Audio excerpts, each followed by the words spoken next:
Well, hi, hello. Thank you for being here with me today and taking the time to talk about gastroparesis and GI issues and all the fun stuff we'd like to talk about over here. I will give you some time to introduce yourself to our audience and we'll get started. Yeah. So hi, my name's Dr. Aditi Stanton. I am a practicing gastroenterologist. I'm in Cincinnati, Ohio. I primarily do general GI, but I see a smattering of just about everything. So like gastroparesis ends up being one of the patient populations that we see quite frequently. I've been in practice for about 5 years almost now, and really enjoying it and happy to be here. Yeah, there's it's interesting from our perspective of trying to speak to other physicians or people who don't necessarily specialize just in gastroparesis because I think this can be an obstacle, but not always, as some of the community doesn't have a motility specialist in their area, or maybe they don't have neuro GI in their area. And sometimes we can feel a little bit I don't wanna say uncomfortable, but, like, we don't get the same amount of information from a general GI, but after you and I had spoken and, you have a better, I feel, understanding of, what we go through or the willingness to understand that, so that was really, something that made me feel comfortable and want to talk to you because that's not something we always get with a general GI because you guys might not see many gastroparesis patients, right? So it's like, how can you know what to do with us complicated people if you don't see very many of us? Right. And I mean, gastroparesis is a difficult condition to treat, also in part Yeah, because we don't have like that many really great modalities of treatment, and so it can be difficult yeah. to treat, and I think that makes it really difficult for the patients who are experiencing it as well. Yeah, and it doesn't make it easy for anybody in the situation. For you guys, if we're extra complicated, or sometimes it could be diet management, but the access to a dietitian that understands leads us down a whole other conversation. But I'm just really, grateful that you do have some experience and that you're willing to chat with us. And one of the things that I did want to start off to talk about today is like the gaps between the gastroparesis care that you see, or maybe you learned in medical school from a textbook, right? Versus what you actually see in clinic. Was the difference there maybe surprising to you, or what have you learned more hands on than you did in medical school from the textbook? So, I mean, in medical school, we are taught to adjust your diet, recommend 4, 5, 6 small meals a day, and adjust, to lower particle meals or smaller particle meals, and consider lower fiber foods. But then like, these patients still need fiber, and it's just like, how Hmm. do you deliver that? And I think that's really difficult for people, and consider a gastric emptying study, but then gastric emptying studies aren't always terribly accurate, and then gastroparesis patients have a difficult time doing those studies because we're supposed to Hmm. do a solid gastric emptying study versus a liquid one, and that solid food is harder for people to tolerate, and eggs are Yeah. a tough food in general. And so, like, I think there are, like, all of these things that we're supposed to do in practice become Hmm. difficult because they're really difficult to do in practice, and I think it's Yeah. easy to say, "Yep, you should be doing a bunch of small meals a day, and they should be smaller particle," but I think that these patients are kind of already doing that because they're so limited in Hmm. their diet, so they're already Yeah. eating small meals throughout the day. They're already trying to limit their fiber, and it's not really working, and then on top of that, you have layers of GERD or, let's say, esophageal motility or constipation and motility in other portions of the GI tract that aren't necessarily working, and so it becomes a very multifaceted treatment Yeah. thing, like treatment I guess treatment burden, for Yeah. patients. Yeah, and I think, like, any patient that's listening is probably nodding their head like, "Yep, I've been there. I feel that so much," and even GIs are probably would think the same thing because there are so many obstacles that and why I love having these conversations is, as a patient, I only see my obstacles, and essentially, like, I only care about my obstacles, right? Because I don't feel well, so I just want to see the doctor, I wanna take the test, I wanna get the answers, and I wanna either do the treatment or eat the food or take the medication that's gonna make me feel well. But, Right. like, all of the things you just mentioned, like, that would be great, right? It would be wonderful if we all could do that, but there are all of these obstacles that you don't really see that they're going to be an obstacle until they're presented right in front of you, or until you've kind of zoomed out to say, well, maybe we can't get this patient in for a gastric emptying study for 3 months. And they're in a completely different space now than they were when they first came into the clinic. And that could be worse or that could be better. And like you said, they're not always super accurate.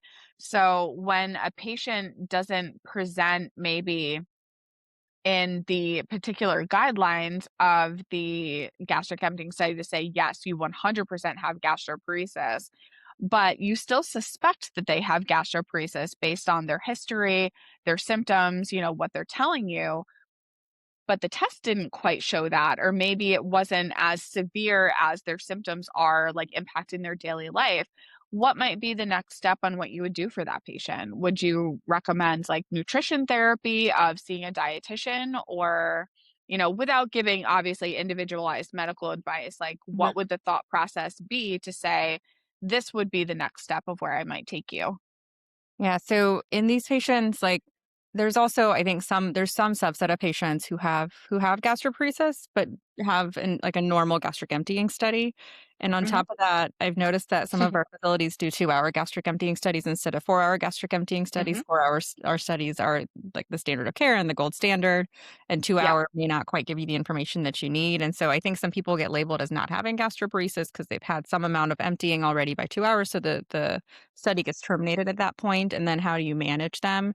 And for some of these folks, it depends a little bit, I think, on symptoms and their history, and we try to kind of use that to drive, how we treat them. I kind of advocate for a dietitian if that is accessible for, like, anybody that has gastroparesis, because I think, like, Mhm. our food system is also not built, and we are not taught nutrition as a population, as a specialty, as physicians, we're not taught Yes. nutrition in a way that really helps gastroparesis patients. And so, like, if the food system is already working against you, I think it becomes difficult to make those changes. And I think sometimes having a dietitian that might be better versed in this is helpful. So I kind of recommend dietitian regardless, like as soon as you get diagnosed with gastroparesis or as soon as we start suspecting it.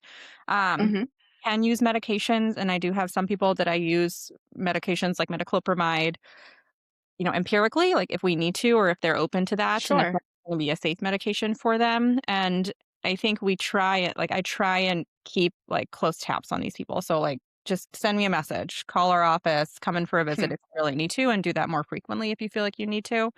But I think I want my patients to know that they should be able to call and that they can call, but also that the system is not built to be easy for these patients. And so it is not easy to get in for visits. It's not easy to get in for Yeah. gastric emptying studies or imaging, and, like, it's just not easy to do that stuff, and so you end up waiting weeks and months in the interim, trying to manage things on your own or trying to manage things just with your dietitian or kind of through messages or through phone calls with your GI office. Yeah, and that's where a lot of what we're trying to do as an organization is, like, fill those gaps Mhm. while people are waiting for that. So, if maybe having or seeing a dietitian is not accessible to you, we can maybe provide some sort of nutritional guidance. It's not individualized, but maybe it can help you make some decisions for yourself, find some different foods, or maybe break things down a little bit better for yourself where, we wouldn't have been able to share that otherwise, or maybe the patient wouldn't have had that accessibility otherwise. And, what do you do when you're waiting for something? You need to talk to somebody, you're really frustrated that you've got to wait 4 months for your gastric emptying study. And, the physicians, your hands are tied a lot of the time because it's just an unfortunate accessibility issue or time frame. And as you eloquently, said, that the system isn't really it's not meant to really, like, It's work not for patients like us, unfortunately. I think our system is very difficult sometimes for patients with chronic conditions, just in general, like, across the board, not even just Mhm. gastroparesis, but chronic conditions in general. Absolutely. And I think, one of the things that I see for myself, even in my own experience, like right now, I am maybe not severe enough. I have been for interventions of I've been on TPN, I've had been on tube feeds, I've had the Jeep home surgery. So at different times in my diagnostic journey, I was severe enough to need something. But now, what I see a lot, and maybe you do as well with your patients, that the ones that don't need that intervention yet, and hopefully it doesn't come to that, but the patients that tend, at least for us, to fall through the cracks, I feel, are people in a similar position to me right now where you don't feel good. Things are not working, but no one knows what to do with you because they don't want to put you through surgery to put in another feeding tube, or maybe you're not clinically needing a feeding tube yet. Like, you're not showing the signs of being malnourished. Obviously, we all know that you don't get put on TPN right away if you can help it because of the risks that are associated. So, there's that space where what do you do with patients like that? How do we help patients like that not fall through the cracks where maybe on paper you don't look that bad, but you are struggling day in and day out. And if you can't get into your provider, you can't get in to see a dietitian, you know, it's that what do we do? I don't expect you to have a full answer. It'd be great if you did, but what do we do with patients like that, or what can we maybe suggest for them to start to do? Yeah, so I know that there are more and more like tele physicians that are available. I Mhm. think there are also some teledoc systems that are available that might be a little bit better for these Mm. services. Um, I I usually just tell people like my door is open, my office is open, and so please call me if you need anything, and I will try and get you in. I will try and do what I can. I work with like we work with surgeons somewhat frequently, so if Mhm. he feels like they need a tube, I this the way that I've managed this over time has changed a little bit to kind of try and allow people to drive this for the like allow patients to drive this for themselves. Like if you feel Sure. you need a feeding tube, I am open to trying to place a feeding tube, and I really will try to bend over backwards to get you scheduled as much as I can, and in the meantime, I recommend, like, shakes as much as you can, and worst case scenario, like, worst comes to worst, the ER is not really equipped for gastroparesis flares, the Mhm. hospital's not always equipped for that, but sometimes these patients end up in the hospital, and some of this stuff ends up getting done on the inpatient side. If you're not able to Yeah. eat or drink for 3 days, like, you can't wait 2 weeks for an outpatient Yeah. procedure. And so it means Yeah. we have to go into the hospital sometimes and get IV medications, which may help at least get you over the hump and maybe get you to your outpatient appointment, or perhaps a feeding tube or something needs to get placed while you're an inpatient in the hospital. Yeah. Now, for a different disease that I deal with, I know that there was it's not foolproof, but some patients would, when they needed to go into the hospital, would have some sort of like a care plan in place that Uh-huh. maybe was a piece of paper. If it was their same hospital system, it might be in their records, but if they're Uh-huh. maybe out of town or going to a different hospital, do you think that it would be helpful to have something along those lines, like a care plan for gastroparesis, to say, like, you know, this is my GI that's covering me, and this is the phone number, the information to contact them, but I might require XYZ medication, or fluids or anything. Yeah. I know there's no guarantees. Somebody might look at that and say, yeah, I'm not doing that because I didn't design it. So it's not foolproof, but do you think something along those lines might be helpful if it's worded correctly with your physician, that maybe you could carry on you just in case you're in that place of like, I haven't eaten, I can't keep any fluids down, it's been days, I'm vomiting everything up. Yeah. You need something at that point. Yeah, I think that's a really great idea actually, and I've seen Mm, that done for cyclic vomiting syndrome. I used to mm, work at a hospital that was pretty well versed in cyclic vomiting, and so these patients would come in, typically sent in by their GI doc, and there would be a care plan that will pop up when they get to the ER, or say if somebody opens their chart, there's a care plan already in place. This is the order sure. of my medications.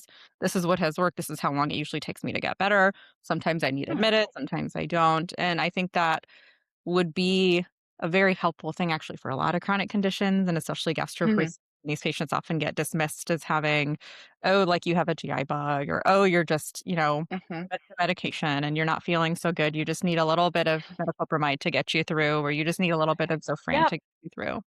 Yeah. Which maybe that's also true, but it's very, It is nuanced a in that spectrum, yeah. situation. It is definitely And a we see a lot of that in the support group of it's been X amount of days, this is what I'm feeling. I don't want to go to the ER, but I don't know what else to do. And I've been that person where I'm like, if I'm actually saying I think it's time to go to the ER, we're probably past the time that I should have been in the ER, Yeah. because for all the things that you're saying, that we might not get the treatment that we really need, Right. because there are assumptions around GI disorders, whether it's that you're not believed, or maybe it's just assumed it's not as severe or as chronic as the patient is explaining. And it does make things difficult for patients to come forward and, I don't want to say demand what they need, but to really advocate for themselves, because we might know what we need and we're having trouble getting it. So we'll have to take that back and think about, what does a good care plan look like, and How how do we can we fill that discuss gap? that with our physicians? Yeah. Yeah. But, one of the other things that I wanted to talk about, and we were mentioning the gastric emptying study, how often do you see something with, like, the 2-hour versus 4-hour? Do you think it's very common that you might see, not you in particular, but those unreliable tests? Like, I know my first was a 90-minute test, Really? and I threw up in the middle of it, and I'm Yeah. like, "Well, I know this is not accurate now because the eggs are over there." So Right. So I guilty. know that this is not accurate Right. anymore.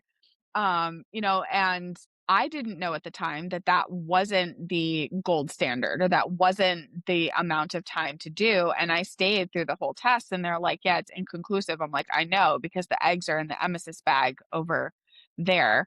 But do you think it's more common that, maybe not quite my situation, but like you were mentioning, the 2-hour versus 4-hour is happening more now, or do you think that they're moving more into the steady 4-hour tests as the gold standard? That's a great question. While the 4-hour study is better than the 2-hour, I have seen more and more that places are doing a 2-hour study. And so I have to specify Interesting. typically. I just don't Interesting. remember seeing a 2-hour study in the past. And I remember I saw my first one, I was like, that's kind of weird. Um, Hmm. so I try to specify if I can that we need to do a 4-hour study if possible. I've had some folks come and say, well, I had a 2-hour study, it was normal, but I'm still vomiting all the time, and they're really reluctant to do the 4-hour study, and so in those settings, sometimes we're like, "Okay, maybe let's just try to treat empirically and see Mhm. how things do, and if you don't get better, maybe we do need to consider a 4-hour study and kind of see what happens, with that and give that a shot." But it's like one moment in time, right? So the Yeah.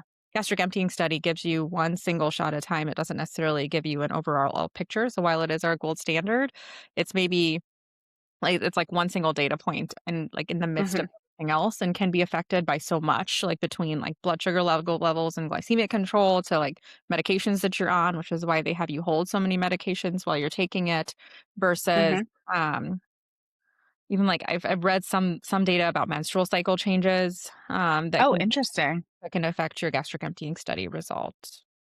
That's very interesting. I hadn't seen anything about that yet. So, but it's not surprising, just knowing how I felt when I used to have menstrual cycles around my stomach, and even just constipation issues as well, like what my stomach does or used to do around those times. It's interesting that you say that. It sounds surprising, but I'm like, duh, kind of makes Yeah, sense. I think the original data is pretty old, but I've seen some literature about it, but the original data is Yeah. quite old about this. Yeah, well, now it's piqued my interest, so I know what I'm gonna be looking up later to try to see if I can find. Yeah. But, I think around the testing too, we see so much misinformation with patients really not knowing that, like, they get this diagnosis, right? Because maybe the physician did the best that they could, or maybe they didn't have access to an emptying scan, but based on the symptoms, they're like, "Oh, we believe you have gastroparesis." And I've seen some people that have never had a gastric emptying scan, but they believe, and they probably do have gastroparesis, where maybe it was found, like, food after who knows how long was found in their stomach during an endoscopy. That was, like, one of the first starts for me, where it had been, I think, like, a day and a half since I had had anything, and they found, like, a meal sitting in my stomach. I'm Mhm. like, "Well, are we surprised?" Based on my symptoms, like, we're not surprised. But Right. I think, with the testing, that there are different obviously ways to kind of at least assume or start the process of a diagnosis. Do you think there are some tests that might be underused in getting to a diagnosis or one step closer or maybe something that's overused? Yeah, so, the smart pill is one thing, it's a Mhm. wireless mobility capsule, which doesn't get used a whole I think it's just a difficult test to get covered by insurance, it's a difficult test to Yeah. find because it needs some specialized equipment, and so we don't end up using that quite as much, but it can also help with just motility throughout the rest of the GI tract in addition to just gastroparesis, but I Mhm. think it is difficult, to find, difficult to get covered, difficult to pay for, and so it doesn't get end up getting used quite as much. But it may be helpful for those who have symptoms just beyond like nausea and vomit, even those with just like bloating or constipation, where it feels like things just like Mhm. really moving and motility is just affected in general. And then there's a gastric accommodation study that can be done, which kind of assesses the way that the stomach distends, relaxes, expands, Oh, especially. interesting. And even that one I think is quite difficult to find, difficult to like find it, a facility that Mhm. performs it. And most of our training, like a lot of training outside of maybe motility training, is not doesn't really emphasize this. Yeah. I feel like I could just, like, tie a string around my belly and just, like, make some marks and be like, "I started here, and then I got bigger and bigger with how that is," or, "This is how tight my pants got after," you eat a meal. That's at least how I gauge, how my bloating is that day. I don't Um, have and these tools, it's just difficult to get access to them, and it's difficult because Mhm. sometimes our training doesn't always cover it either. Yeah, and I think, again, going back to the specialists in a motility clinic, they might have better, quicker access to something. No guarantees, but they might have at least some more of the knowledge on these types of tests or treatments because that's all that they see is different types of motility issues in the GI tract in their clinic versus, you will see someone like you mentioned earlier, like from GERD to constipation to IBD, IBS, Right. gastroparesis, all of those different things. It's hard to really keep up with all of the new tech, the new research when you're treating different like multitudes of GI issues. And makes us even harder to treat when we come in with a couple different of those GI disorders and they all like to work against each other in our GI tract. We like to make it complicated, but you know, it happens unfortunately. But I know getting back to some nutrition too, I think what I always found interesting, especially with the, like, emptying scans, like, I actually do better with solids than liquids, Okay. where it was always recommended to go on, like, a full liquid diet if you're flaring, where when I started to do that, I always felt that the liquids sat more than the food did, and for a Interesting. very long time, I thought I was weird for that until I got into groups and started talking to other people. They're like, "Yeah, I can't do liquids without some sort of solid, whether that's a couple crackers, maybe toast, or a piece of bread, something to kind of soak that up and like sit and work its way through. I don't know why it's like that, but it just kind of is. But my point in bringing that up is when you can't tolerate the general gastroparesis diet, and you do have somebody working with a dietitian, but they're still not feeling well, is there a next step that you would take with them, on maybe different type of treatment, maybe even like pelvic floor therapy or, any sort of like massage, say like out of the ordinary or out of the Mhm. box treatments that maybe would be helpful for somebody who doesn't follow the typical next steps in treatment when maybe something just isn't working. If you're recommended A doesn't work and you're like, I don't know what to do with you anymore. So I mean, we have our standard kind of like nutrition therapy, medication options, feeding tubes, TPN, surgical or endoscopic procedures. There are some people who will kind of go down this pathway. They're still not feeling great. They're obviously not emptying. Some people that would perhaps qualify for intestinal or gastrointestinal Botox injection, which can help relax Mhm, the pelvis and allow things to empty out of the stomach maybe a little bit better. There are some folks that I do refer to tertiary care centers. So in my area, at least Cleveland Clinic and Louisville, do a lot of gastroparesis and a lot of GI motility, and so are quite specialized in mhm. those. But I've heard anecdotally that visceral massage and like abdominal massage through physical therapy has been anecdotally helpful for some people. And then we also like think about the GI tract as a like a big old tube, right? And so if we're not emptying out from the bottom, we may not be emptying out quite as well from the top. And so investigating a little Yeah. bit further with things like constipation, which is where pelvic floor therapy can come in, or anorectal manometry can come in and see if there's like an accommodation or a relaxation issue with your pelvic floor muscles not allowing you to empty from the colon, which is then maybe affecting the way that you feel up top as well. Yeah, I know, that downstream issue can really cause some trouble in the upstream issues as a person who has dealt with constipation basically their entire life.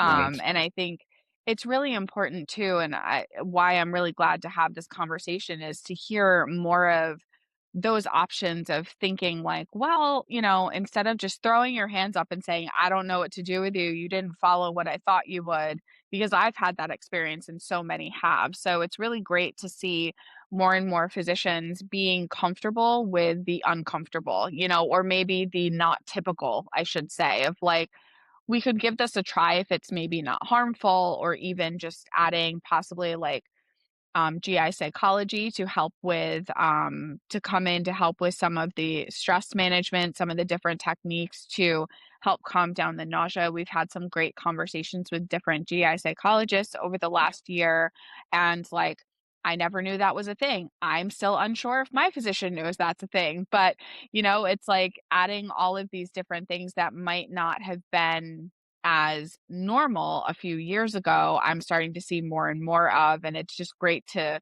hear that you guys are thinking along those same lines as well. Yeah, I remember being kind of floored when I saw the studies about cognitive behavioral therapy in regards Mhm. to disorders of gut brain connection. And initially, it was taught to us as like a part of IBS, but not really brought up as a part of gastroparesis. But some of these conditions really do Mhm. overlap. There is a gut brain connection, and that is involved in almost all of our GI kind of chronic conditions, which is where GI psychology can be really helpful, and GI specific psychology can be really helpful with cognitive behavioral therapy in that regard. Yeah, there's been a couple things that I have taken away from different conversations, whether it's breathing techniques or, I'll say mindfulness techniques because I haven't actually gone through everything, but just those small pieces have really made a difference. Not huge, doesn't fix everything, but I haven't gotten in the nitty-gritty with the GI psych yet myself, but it does show some promising results for people, and it's just good to see that there's crossover with adding in a dietitian to talk to and to say like, I don't have this expertise but this Mhm. person does, so let's pull this person in. And we also know that stress in general can slow down the gut as well, so when you bring Yeah. someone else in that can help manage that for you, that along with the medications and the treatments and everything, it gives that holistic approach. And I think more and more patients are starting to feel that they can at least trust when you have a full hands-on approach and Mhm. not feeling dismissed and someone just says, "Well, you should manage your stress better and you'll feel good." I'm like, "Thank you. That was really thanks for that." And I I really want to, like, not I don't want people to think I'm saying, "Oh, you're anxious, and so your stomach doesn't empty because you're anxious, so fix your anxiety, so get on something." Yeah. Usually by the time I see them, like, they've been on 5 different anxiety medications.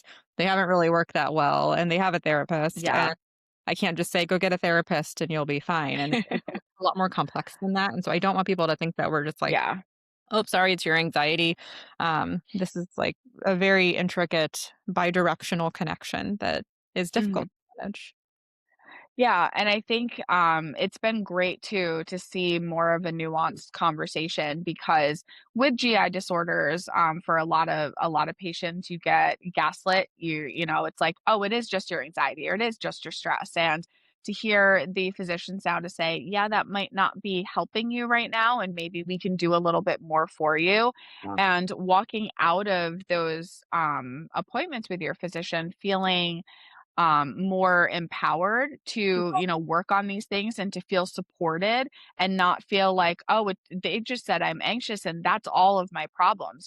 We're hearing less of that now, the more these conversations are becoming more common, I think, which is great. And, even you just saying, like, I don't want somebody to think that that's what I mean is important because nobody was saying that to us years ago. That Right. is what we were being told, is that you just have an anxious stomach. Like, true, I do, but that's not the whole picture Right. here. The conversation has shifted a lot. And I think it is maybe a little bit better to frame it as while, yes, stress may be contributing, I think there is Mhm. also something that is real that is happening and there is some overlap and we can try and address both.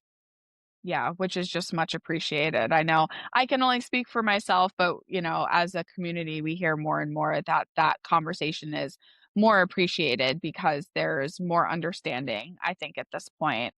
Right. Um, but another thing I wanted to ask, and I've asked a couple different physicians about this as well, is we know that we come into the office, we might come in a little hot, right? We've got a laundry list of issues. We might come in where we've got a lot of things happening, and we want to be able to communicate that to you to the best of our ability because we know that if we can communicate our needs to you best, then you can help us best.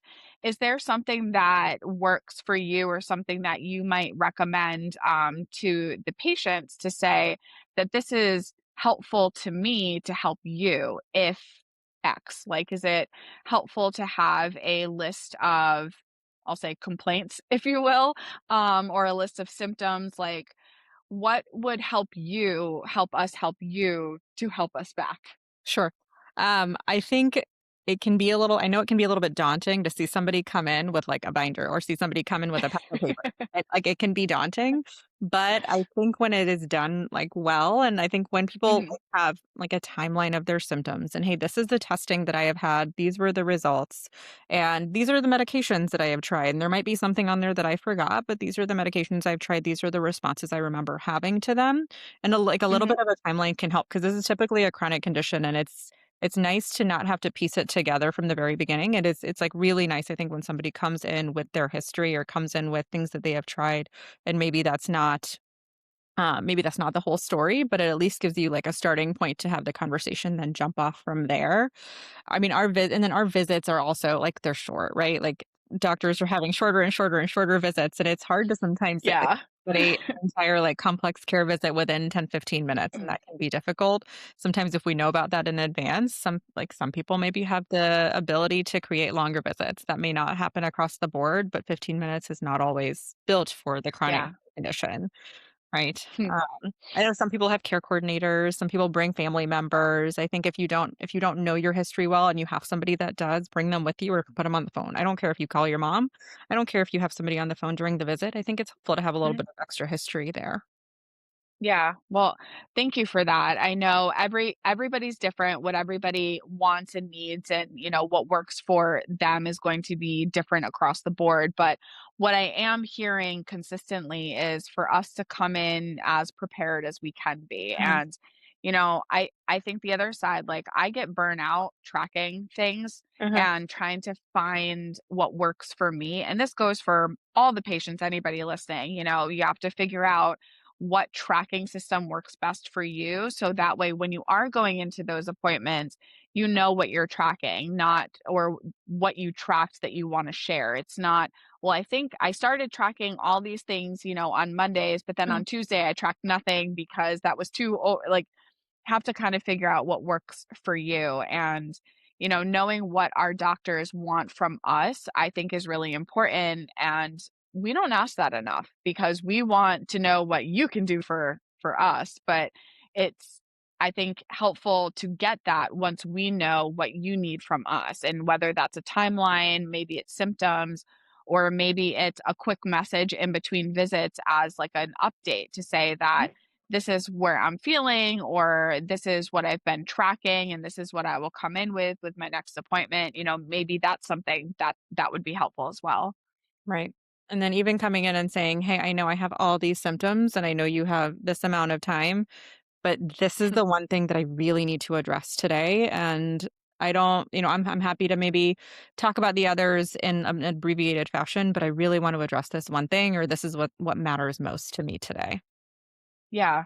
And that's something that I think because we get so overwhelmed so easily, just because we have a lot to manage, there's a lot to think about taking your medications, if you've got other chronic conditions, because we don't just have gastroparesis more often than not, there's something else that goes with it. Right. So we have to think about who we're seeing, what we're tracking. And I know I could definitely be overwhelming. I've gone in hot to many appointments to say, this is what I need done. This is what I need. This is what's happening. And I can see the doctor kind of sitting back and I'm like, okay, that didn't work.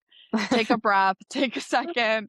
Yeah. They're here to help you too. I've definitely overwhelmed a couple new people a few times, but I think, that line of communication and having physicians like yourself who are aware of that and those needs and, just being so open to the conversation is just so necessary. And we just really appreciate everything that you're doing and just being so open to learning as well is a big one because we can't all know everything, so just being open to the conversation and learning a little bit is really important for trust on our end as well.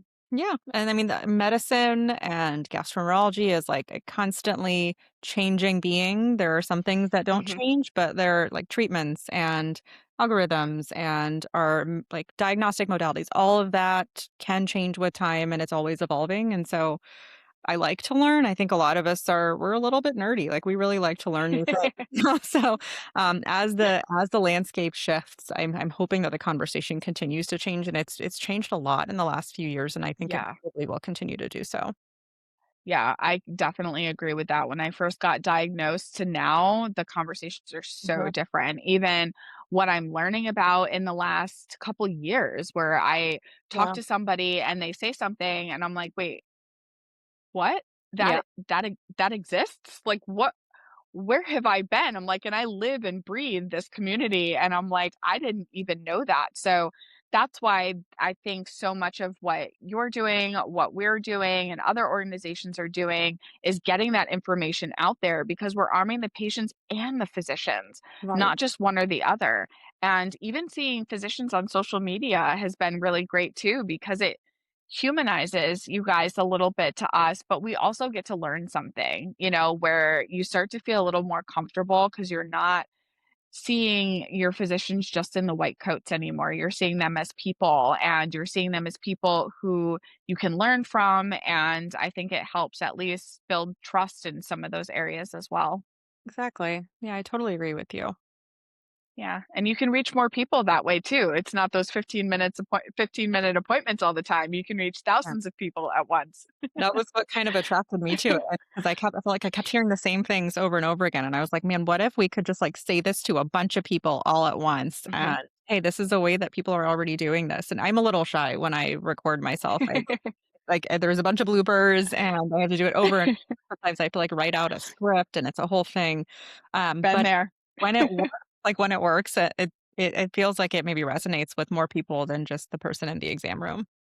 Yeah, definitely. And, just as a consumer of content, I actually appreciate when people are like, hold on, I got to do that over. Like, because that less polished feel, at least for me, I think helped me get over my worry of talking in front of people and sharing content as well. Because I'm like, you know what? I'm an anxious person. I just have to do this before my brain catches up with what I'm doing. So if it's not perfect, that's okay. And, it is hard to kind of feel that and it feels very vulnerable, but we really do appreciate it because all the misinformation out there from, Right. maybe well-intended people, but not everybody is well-intended on their information. So to have more people out there like you reaching out to us and educating us and giving us a safe space to trust what we're hearing and, even giving us things that we could go back to our physicians with is huge. And it really is impactful on such a large scale. So we really do appreciate it. And I, again, appreciate you taking the time out today to share everything with us. And, just thank you for everything. Of course, thank you so much for having me. This was great.